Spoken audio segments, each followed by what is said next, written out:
يا أيها الذين آمنوا إن تتقوا الله يجعل لكم فرقانا ويكفر عنكم سيئاتكم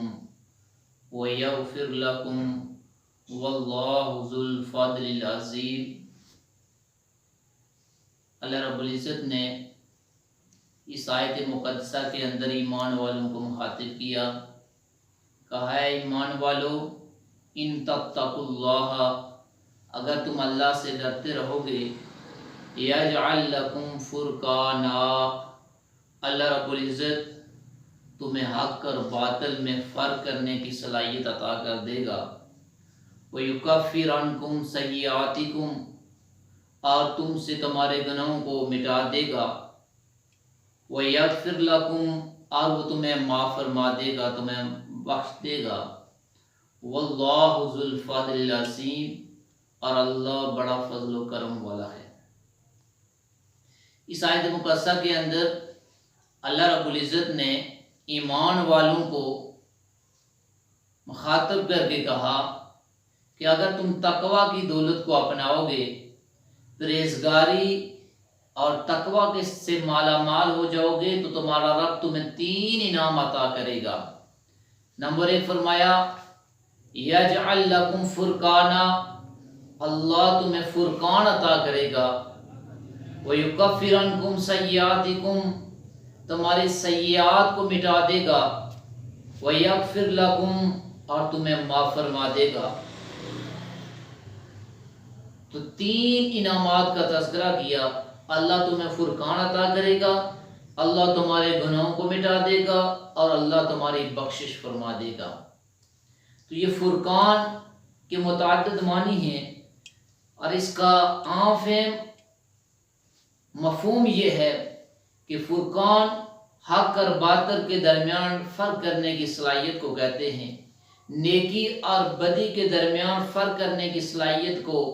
فرقان کہتے ہیں، اور وہ صلاحیت جو انسان کو حلال و حرام کی تمیز عطا کرتی ہے اسے فرقان کہتے ہیں۔ تو اللہ رب العزت نے فرمایا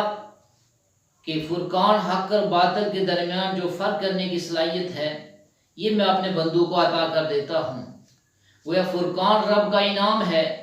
اور جس خوش نصیب کو یہ سعادت نصیب ہو جاتی ہے اس کے لیے اللہ کی اطاعت اور اس کے احکامات پہ عمل پیرا ہونا آسان و سہل ہو جاتا ہے۔ وہ بآسانی خدا داد بصیرت سے حلال و حرام کے درمیان فرق کر لیتا ہے، نیک اور بد کے درمیان فرق کر لیتا ہے، حق اور باطل کے درمیان فرق کر لیتا ہے۔ گویا اس کی نظروں سے اجابات اٹھ جاتے ہیں، اب وہ صرف اشیاء کو نہیں دیکھتا، حقیقت اشیاء اسے نظر آنا شروع ہو جاتی ہیں، قرب اور بعد کا فرق اس کے لیے ختم ہو جاتا ہے،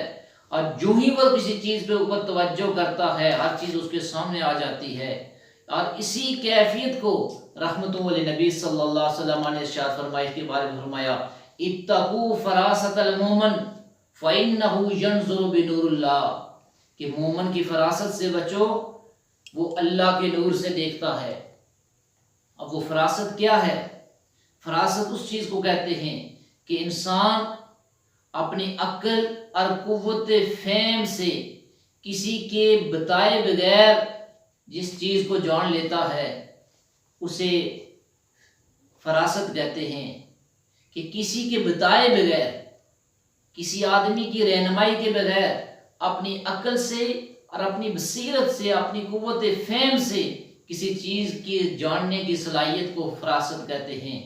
اور یہ جب اسے نصیب ہو جاتی ہے تو اس کی آنکھوں سے حجابات اٹھ جاتے ہیں، اور نبی کریم صلی اللہ علیہ وسلم کے ارشاد کے مطابق یہ مومن کا خاصہ ہے۔ صاحب فراست مومن جب کسی چیز کے اوپر نظر ڈالتا ہے تو اس چیز کی حقیقت اس کے اوپر واضح ہو جاتی ہے۔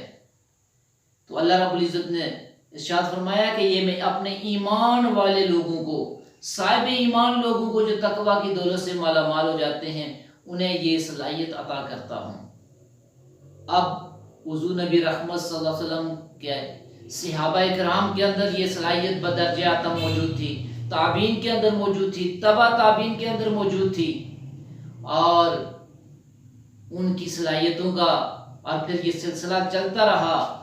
ہر وہ کامل مومن جو مومن ہونے کے ساتھ ساتھ تقوی کی دولت سے مالا مال ہو جاتا ہے، اللہ اس کو بھی یہ صلاحیت عطا کر دیتے ہیں۔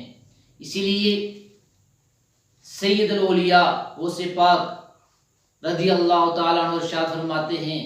کہ میں ساری دنیا کو اپنی ہتھیلی پہ یوں دیکھتا ہوں جیسے رائی کے دانے کو ہتھیلی پہ دیکھتا ہوں۔ آپ فرماتے ہیں نظر تو بلاد اللہ جمن کخردلۃ علی حکم اتصالی، کہ میں پوری دنیا کو اپنی آج کی ہتھیلی پہ یوں دیکھتا ہوں جس طرح رائی کے دانے کو ہتھیلی پہ رکھا جاتا ہے تو دیکھا جاتا ہے۔ یہ کیسے ممکن ہے؟ یہ اسی وقت ممکن ہے جب صاحب ایمان آدمی تقوی کی دولت سے مالا مال ہو جاتا ہے تو اللہ اسے یہ صلاحیت عطا کر دیتے ہیں کہ سارے حجابات اس کے لیے اٹھ جاتے ہیں اور وہ قوت فراست سے ہر چیز کو اپنے سامنے آیا دیکھتا ہے۔ تو اللہ رب العزت نے ارشاد فرمایا یا ایھا الذین آمنو، ہے ایمان والو، ان تتقوا اللہ، اگر تم پرہیزگاری اختیار کرو گے، تقوی اختیار کرو گے، اللہ تمہیں حق اور باطل کے درمیان فرق کرنے کی صلاحیت عطا کر دے گا، وہ تمہارے گناہوں کے اوپر پردہ ڈال دے گا، تمہیں تمہاری بخشش و مغفرت فرما دے گا۔